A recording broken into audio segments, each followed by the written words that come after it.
Ayan, magandang gabi po mga kagala. Andito na naman po tayo sa ating ginagawa. At kami ay hanggang bukas pang alas 7 mag-out. Ayan po, mga binuhusan namin, mga kulom. Ayan. Kasi ito po ay dadagdagan pa. Pataas, tataas pa ito ng tataas. At ayan po. Yan, nagbubuhos po kami ng kulom.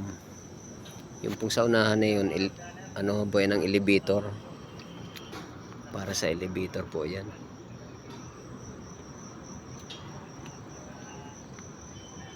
Yan.